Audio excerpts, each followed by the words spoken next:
आदरणीय प्राचार्य महोदय, उप प्राचार्य महोदय, समस्त दर्शकवृंद और मेरे प्यारे बच्चों, आप सभी को मैं इस शुभ अवसर पर, इस वसंत पंचमी के पावन पर्व पर महाकाल सूर्यकांत त्रिपाठी निराला द्वारा रचित इस सरस्वती वंदना के माध्यम से वसंत पंचमी की हार्दिक शुभकामनाएं देती हूँ।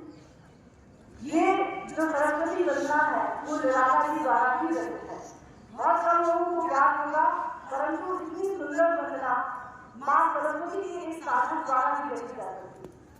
अभी कृषि ने आपको निराला जी के व्यक्तित्व और कृतित्व के बारे में बताया।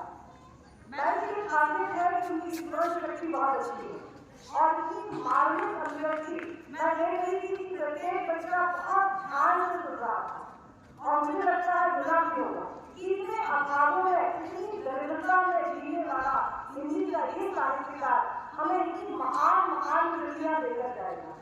तो आज मैं उनकी एक बहुत ही अच्छी कविता, यह कविता और संस्कृत भाषा में है, तो हालांकि मुझे ये अच्छा लगता है कि मैं कविताएं याद करके पढ़ सकूं, पर कल ही मैंने मन बनाया कि पूरी तरह से याद तो नहीं कर पाई, पर हर बच्चा उस बात को समझ सके।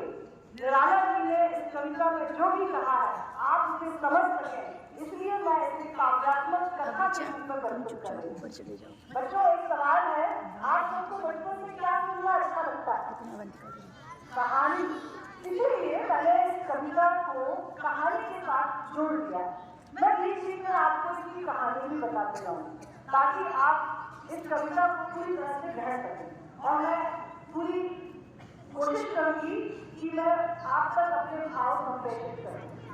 सबसे पहले प्राइमरी के बच्चों की एक सवाल है, आप सबने रामायण लिखी है? अच्छा, ये बताइए कि रामायण में राम जी का युद्ध किसके साथ हुआ? रावण के साथ। तो रावण तो बहुत शक्तिशाली था, आप सब जानते हैं, बहुत ताकतवर, बहुत सारी शक्तियों से युद्ध था। जब राम रावण का युद्ध चल रहा था तो राम जी तो मर्यादा पुरुषोत्तम थे, बलशाली भी थे, धनुर्विद्या में निपुण भी थे, उनकी जीत निश्चित थी, किंतु वो इस समय एक नर अवतार में थे, मनुष्य अवतार में थे। और क्योंकि मनुष्य अवतार में थे इसलिए मनुष्य की सारी भावनाएं, दुख, सुख, निराशा, विषाद, हर्ष, ये सब उनमें स्वाभाविक रूप से समाविष्ट थे। तो जब राम रावण का युद्ध चल रहा था तो किसी दिन राम का पलड़ा भारी होता, किसी दिन रावण का पलड़ा भारी होता। एक दिन की बात है कि रावण का पलड़ा भारी था। जब उनका युद्ध समाप्त हुआ तो राम जी अत्यंत चिंतित थे, उन्हें निराशा घेर रही थी, पता नहीं मेरी जीत होगी या नहीं। ऐसे समय उन्हें चिंतित देखकर उनकी जो सेना थी, उनकी सेना में दो तरह समावेश, एक था वानर दल, दूसरा था भालुओं का दल। अब एक बार प्रश्न आपके लिए, आप सबने रामायण देखी है, बताइए भालू दल के सरदार कौन थे? भालू दल के सरदार थे जामवंत।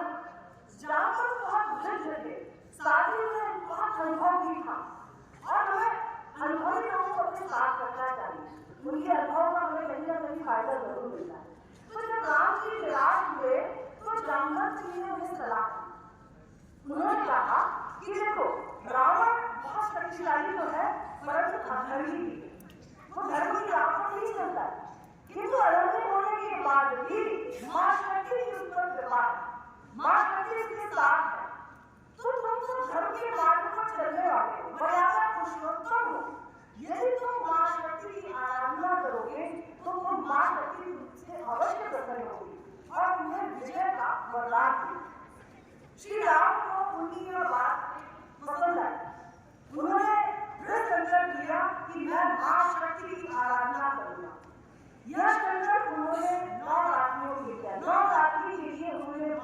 शक्ति की आराधना प्रारंभ की और अपने भक्त उनके भक्त कौन थे राम जी के?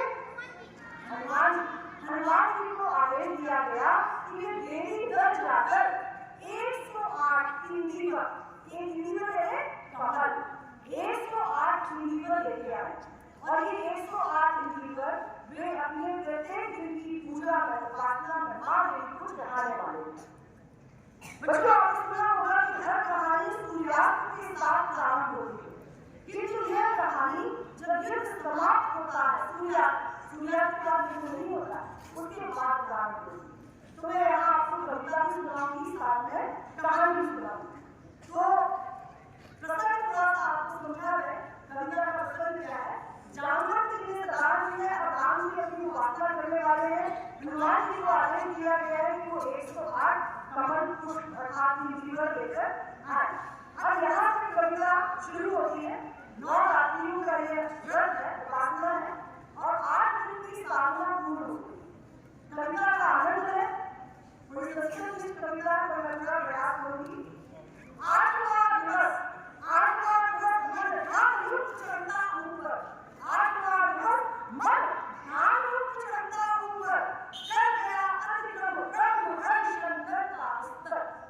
अर्थात 8वें दिन तक पूरी साधना का स्तर इतना ऊपर आ चुका था कि वो ब्रह्मा विष्णु महेश तीनों के स्तर को पार कर चुके थे।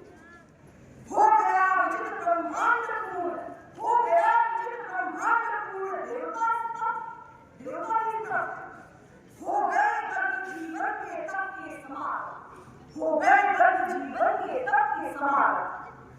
अब एक कमल शेष है, 8 दिन बीत चुके हैं, शेष कमल को देवी को अर्पित कर चुके हैं, एक कमल ही बचा हुआ है।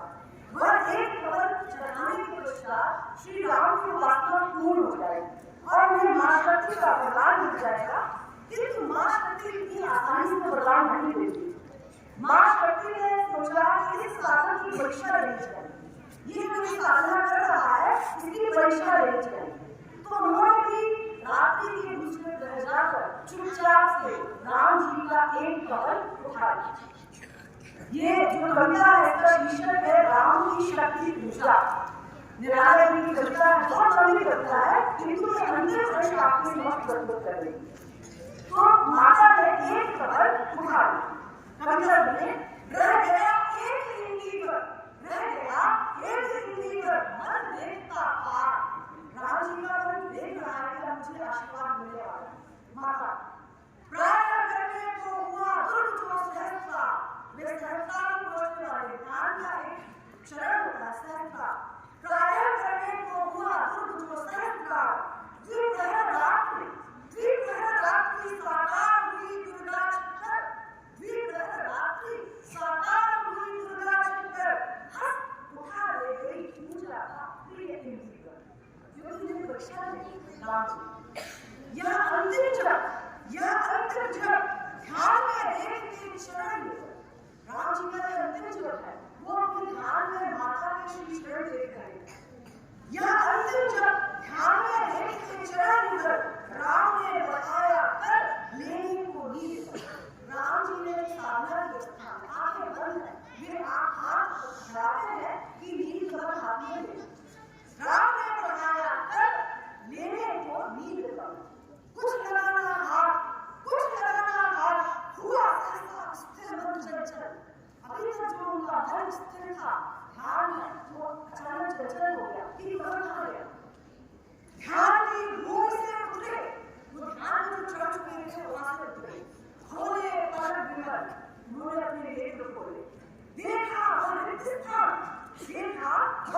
स्थान, यह जब का पूर्ण समय, आसन छोड़ना हाजिर थी, हर गए नैन गए। ये इस समय यदि वो अपना आसन छोड़ देते कमल दूसरा लाने के लिए, तो उनका जो ये सिद्धि रथ है वो टूट जाता, उनके दोनों नेत्र आंखों से भर गए। इस समय वो रात्रि दशरथ हसी को आदेश भी नहीं दे सकते कि कमल आगे गई, तो यहाँ विचलित हो गए। अब यही राम का नाम मानव रूप सामने आता है। मनुष्य के सामने जब संकट आते हैं तो घबरा जाता है, उसको कोई समझ नहीं आता कि वो क्या करे। वैसे ही अवस्था यहाँ श्री राम, क्योंकि वो नर अवतार है, तो यहाँ निराशा उन्हें गिरती है और जानना कहीं ना कहीं अभिव्यक्ति ने बताया उनके जीवन की ललितता, उनके जीवन का ज्ञानिता विकास हुए हैं।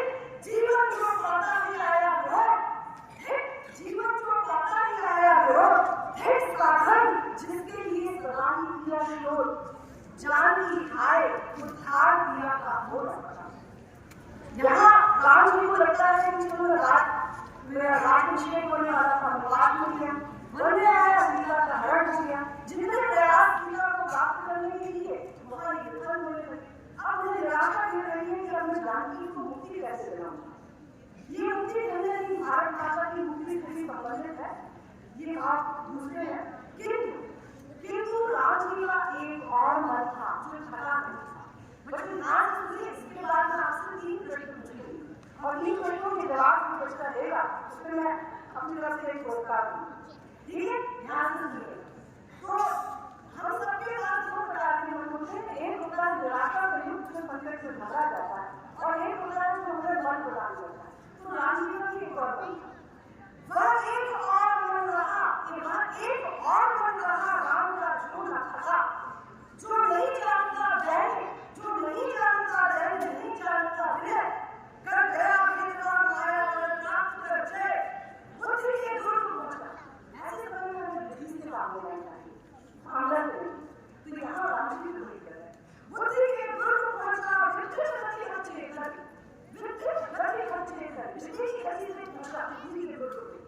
राम ने जगी पूछी, हुए सजन का भाव, हुए सजन का भाव, यह है उपाय, उन्हें एक उपाय पूछा, यह है उपाय, क्या उन्हें राम को वंचित कर, बालू की तरह को घर की तरह कहते, हाँ ये उपाय है जिससे मैं माँ देवी को समझ रहा। अब ये उपाय क्या है, आज सुनिएगा।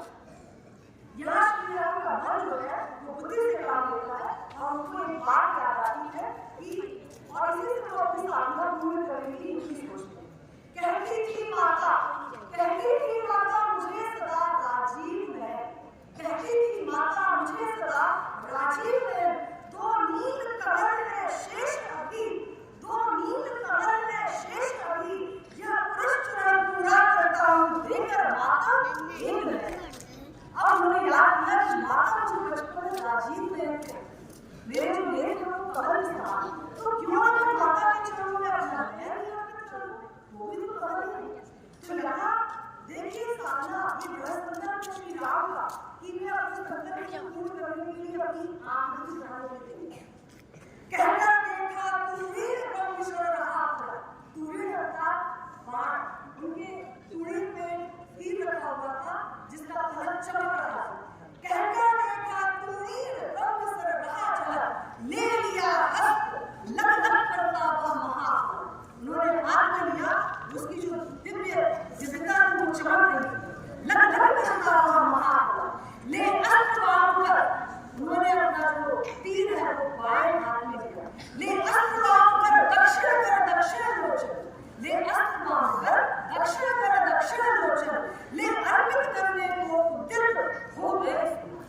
उन्होंने तीर लिया और अपना दाया नेत्र माता को अर्पित करने के लिए तैयार, ले अर्पित करने को उद्यत हो गए। जिस क्षण बन गया वेदने को दृढ़ निश्चय, जिस क्षण की हृदय में दृढ़ संकल्प बन गया कि मैं अपना नेत्र ही अर्पित करूंगा, कांपा ब्रह्मांड हुआ देवी का परित्व, उसी समय तुरंत देवी वहां अवतरित हुई। जैसे ही श्री राम अपना नेत्र माता को चढ़ाने के लिए उद्यत हुए, मां वहां पे प्रकट हो गई। साधु साधु साधन धीर धर्म धन्य राम, साधु साधु साधन धीर धर्म धन्य राम, कह दिया भगवती ने राघव का हस्त था। उन्होंने मेरा हाथ थाम लिया, इसलिए मेरे चढ़ाने की आवश्यकता नहीं, तेरे को भेज दे साधुवाद, तुम पात्र हो मेरे आशीर्वाद। देखा राम ने सामने श्री दुर्गा भास्कर, वाम पर असुर स्कंद पर, माया का राक्षस के गले पर, ग्रह दक्षिण हरि पर ज्योतिर्मय रूप, हर प्रदर्श विविध अस्त्र सज्जित, उनके दोनों हाथों में विविध अस्त्र सज्जित, हर प्रदर्श विविध अस्त्र सज्जित, मंद स्मित मुख पर मुस्कान बिखर रही, लक्ष्मी विश्व की श्री रचे, पूरे विश्व की जो शोभा है उनके दर्शन के सामने लज्जित हो गई। है दर्शन में लक्ष्मी, है दर्शन में लक्ष्मी, सरस्वती वामभाग, है दर्शन में लक्ष्मी, सरस्वती वामभाग, दर्शन में कार्तिक माय गंगा, मस्तक पर शंकर, मस्तक पर शंकर, और कर्मों पर श्रद्धा, श्री राम के व्रत भक्त का बंधन। जब श्री राम ने माता का ये रूप देखा तो वे माता के चरणों को ही बंदना कर गए, उनकी चरणों पर गिर गए। होली जय हे पुरुषोत्तम जय, माता ने आशीर्वाद दे रही है विजय का। होली जय हे पुरुषोत्तम जय, कि मां शक्ति राम के बदन में निकली। बदन अर्थात मुख, बदन में शरीर, बदन अर्थात मुख, मां शक्ति उनके चेहरे पर लीन, उन्हें अर्थात उन्हें बदान दिया कि उनकी जीत अवश्य। तो बचपन ये कविता थी और ये कविता का अंतिम भाग था। इस कविता से आप सभी को कुछ सीख मिली होगी। मैं 3 सीख बताती हूँ आपको, ध्यान से सुनिएगा। पहली, अथाह धैर्य। जब कोई संकट आता है तो हमको किन 3 चीजों का साथ नहीं छोड़ना चाहिए। एक तो धैर्य का, धीरज का। श्री राम जी के सामने जब संकट आया तो उन्होंने धीरज बनाया, क्योंकि धीरज में ही हमारी बुद्धि काम करती है। यदि हम घबराएंगे तो हमारी बुद्धि हमारा साथ देगी। दूसरी चीज है बुद्धि। हमें भावना का साथ न देकर बुद्धि का साथ देना चाहिए। भावना को लेकर हम गलत करते, हमें बुद्धि का साथ देना चाहिए। और तीसरी चीज होती है दृढ़ संकल्प। श्री राम ने संकल्प ले लिया कि मुझे यह साधना करनी थी और इसके लिए देश कराने के लिए भी तत्पर है। तो ये चीज राम की शक्ति पूजा निराला जी को ऐसी कविता रचने वाले निराला जी को मेरा शत नमन है और मां सरस्वती के बच्चे आते हैं। अब मेरे 3 प्रश्न आते हैं, तैयार हैं आप? तो पहला प्रश्न आपके लिए कि श्री राम को शक्ति पूजा करने की सलाह किसने दी? सबसे पहले आइए किसको बताया गया, कौन पढ़ेगा?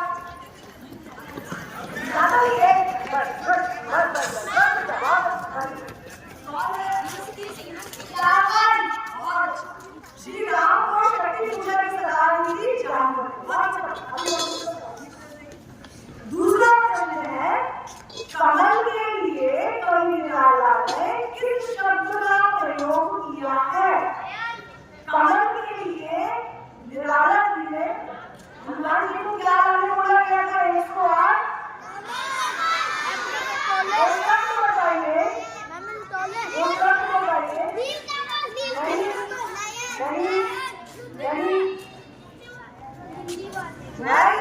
हिंदी वर्ड, हिंदी वर्ड, ठीक है? ये आपका कवर करते हुए परीक्षा की आप मुझे ध्यान से सुनते, मुझे लगता है यार मुझे बहुत ध्यान से सुनते। पीछे वाले सुनने वाले को थोड़ा संतोष करते हैं, यहाँ तक गौर कराएंगे। अब अगला सवाल है, श्री राम की माता उन्हें क्या कहती थी? अभी बैठे किसी को पता है? वहीं से बता दीजिए, वहीं से।